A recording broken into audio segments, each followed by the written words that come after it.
Hi friends, welcome to Tejas kitchen. ఈరోజు మన ఛానల్లో సేమియా ఉప్మా ఎలా చేయాలో చూపిస్తానండి.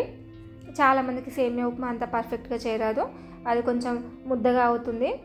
సో అలా కాకుండా ఉండాలంటే మనం ముందుగా సేమియాని తీసుకొని కొంచెం నెయ్యి వేసి ఫ్రై చేసుకోవాలండి.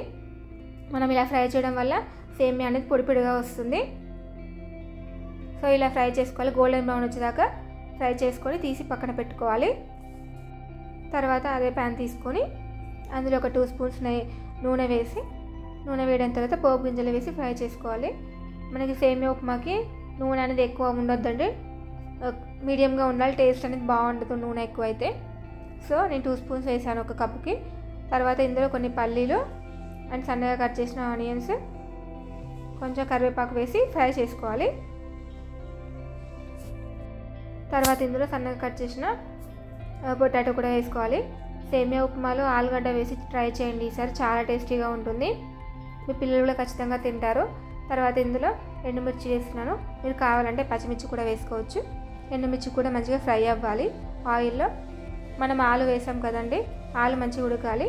అండ్ ఇందులో కొంచెం అల్లం వెల్లుల్లి పేస్ట్ కూడా వేసుకొని మిక్స్ చేసి ఆయిల్లో అనేది ఒక 5 మినిట్స్ ఉడికించుకోవాలండి.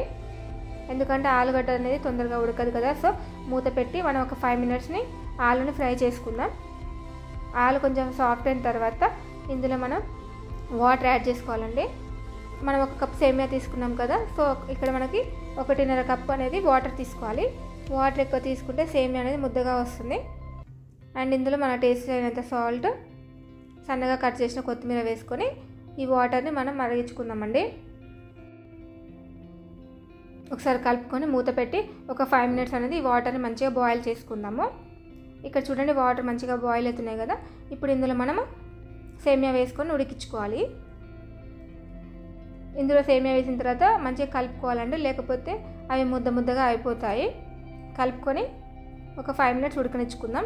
మధ్యలో మధ్యలో కలుపుతూ ఉండండి, లేకపోతే మాడిపోతుంది. చూడండి, ఇప్పుడు మనకు ఉప్మా అనేది దగ్గరికి అయింది. ఇంకొక 2 మినిట్స్ అనేది ఉడికించుకొని మనం సర్వ్ చేసుకోవాలి. ఈ ఉప్మా చాలా టేస్టీగా ఉంటుందండి. రెగ్యులర్గా తినే ఉప్మాస్ కాకుండా ఇలా సేమియా ఉప్మా ట్రై చేయండి. పిల్లలకు కూడా కొంచెం వెరైటీగా ఉంటుంది, టేస్టీగా ఉంటుంది. Bye, thank you for watching.